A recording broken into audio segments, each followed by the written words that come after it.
Look, we all know Pandora, right? It's that go-to brand for charm bracelets, the kind of affordable jewelry you see everywhere. But lately, that familiar sparkle has been, well, overshadowed by some pretty worrying news. News that's really shaken up the market. So let's get into what's actually going on with this jewelry giant.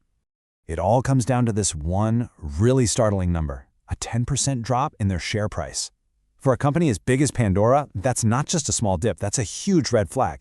It happened fast, and it got everyone asking, what on earth is going on here? Yeah, that sudden plunge pushed Pandora's stock to its lowest point in 7 whole months. So today, we're going to break down the two big forces that are hammering the company, and, maybe more importantly, what they're trying to do to fix it. All right, so the first piece of the puzzle is what you could call a holiday hangover over in the US. Sales were not great, and this was the first sign that something was off. This is the big question, isn't it? I mean, for a jewelry brand like Pandora, the holidays should be their Super Bowl. It's when they make a huge chunk of their money. So where did things go wrong? Well, when you look at the reasons, it wasn't just one thing. Their mainstays, the charm bracelets and necklaces, they just weren't flying off the shelves. And a big reason for that seems to be that their key customers, folks with a little less disposable income, are really feeling the pinch and have to cut back on spending. Bottom line, the demand they were counting on just wasn't there. But here's the thing. This story gets a lot more complicated. The challenges Pandora was up against weren't just about what was happening inside their stores. The real storm was brewing outside. Yeah. On top of everything else, Pandora got caught in this massive financial squeeze. And this part was driven by forces that were completely out of their hands. Okay, get ready for this number. 161%. No, that's not a typo.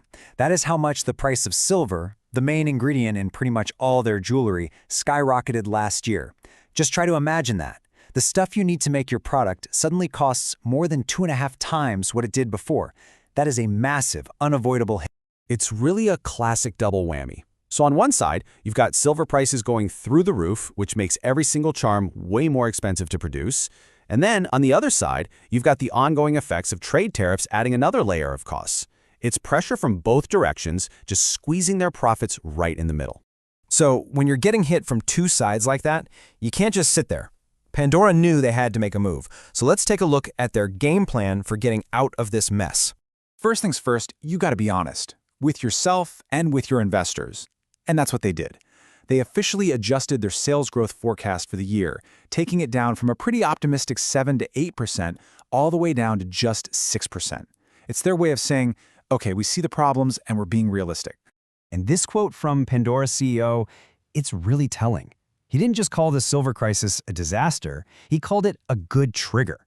He's basically reframing this huge problem as a catalyst, a reason to get creative and innovate. It's a really smart way to turn a threat into an opportunity. So what does that actually look like in practice? Well, here's the playbook. Step 1, they admitted they have a silver problem. Check. Now, steps 2 and 3 are where it gets interesting. They're diving into innovation. This isn't just about changing a few designs. They're looking at totally new materials, getting out of their silver comfort zone.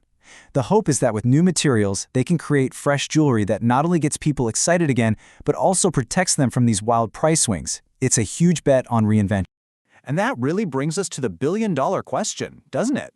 With customers watching their wallets and the cost of their main material still a major issue, Pandora's putting all its chips on creativity. So, will a fresh look and some new materials be enough to bring back that signature shine and build a stronger company? Honestly, only time is going to tell.